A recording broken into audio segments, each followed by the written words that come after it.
আসসালামু আলাইকুম রহমতুল্লাহি বরকাত। ধার্মিক লোকদের কমন কিছু ভুল, যে ভুলগুলো যদি আমরা কাটিয়ে উঠতে পারি তাহলে আমরা আসলে সত্যিকার অর্থে ভালো মানুষে পরিণত হতে পারবো ইনশাল্লাহ। যেমন উদাহরণ দিয়ে বোঝাই, আমরা যখন যারা মাদ্রাসায় পড়াশোনা করে ছাত্ররা, তো এই সমস্ত ছোট ছোট ছাত্র এরা দেখা গেছে অজুখানায় গিয়ে গোসল করে, কিন্তু সে যেখানে মানুষ বসে অজু করবে সেই জায়গাটুকু তারা নোংরা করে রাখে, ভিজা রাখে, যার দরুন মানুষ বসতে পারে না, বসে অজু করতে পারে না। তো এই জায়গাগুলো আমি মনে করি যে তাদের এগুলো ক্লিন করে রাখা উচিত, বা যেখানে গেলে মানুষ টাইলসের মধ্যে পিছলা খেয়ে পড়ে যাতে না যায় এইভাবে ব্যবস্থা করা উচিত। আর এটাই কিন্তু ইসলামের প্রথম হাতেখড়ি, কারণ আমাদের সন্তানরা কিন্তু এখান থেকেই শিখে। পাশাপাশি আরেকটা বিষয় আছে যে মসজিদে যখন যাই আমরা অজু করি, অজু করার সময় আহ, অজু করার পরে কলের পানি ছেড়ে রেখে আমরা দ্রুত নামাজে চলে যাই, অথচ আমি যেই পানিটা ছেড়ে রাখছি এই পানি অনেকক্ষণ পরার দরুন প্রায় 15-20 জন লোক তো নির্দ্বিধায় অজু করতে পারতো এই পানি দিয়েই।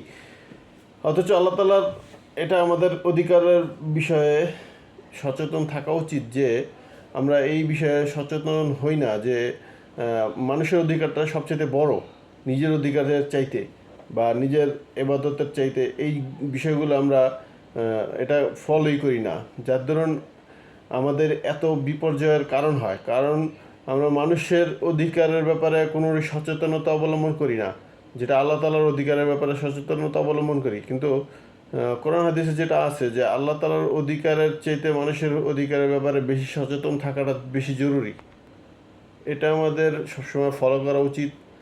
আর না হলে আমরা আমাদের জীবনের যে কত বড় বিপর্যয়ের সম্মুখীন হব সেটা আমরা জানি না। যেমন এটা উদাহরণ দিয়ে বোঝাই যে অনেকেই আমরা একটা ঘটনা হয়তো জেনেছি যে পটুয়াখালীতে আপনার লঞ্চ দুর্ঘটনা ঘটেছে, অথচ এই লঞ্চের কিন্তু পানিরই দরকার ছিল। উপরে আগুন দিয়ে জ্বলতেছে কিন্তু নিচের পানিটা তাকে উপকার করতেছে না। অতএব আমরা যদি এই ভুলগুলো সংশোধন না করি তাহলে আমাদের জীবনেও এরকম বিপর্যয় নেমে আসবে বলে আমি মনে করি। যে দেখা গেছে টাকা পয়সার অভাব আছে কিন্তু সুস্থতার অনেক বড় অভাব, এরকম অনেক মানুষের ক্ষেত্রেই হয়ে যায়।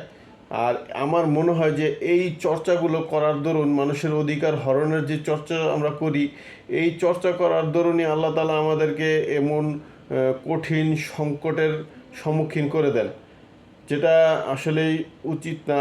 আমরা সবসময় এজন্য মানুষের অধিকারের ব্যাপারে খুবই সচেতন থাকব, এটা ধার্মিক হোক বা না অধার্মিক হোক। এজন্য আমরা সবসময় চেষ্টা করব। আল্লাহ তালা তৌফিক দান করেন। জাজাকুমুল্লাহ খায়রান ফিদ দারাইন। ভিডিওটি ভালো লাগলে লাইক কমেন্ট শেয়ার করে সাবস্ক্রাইব করে আমাদের সঙ্গে থাকবেন।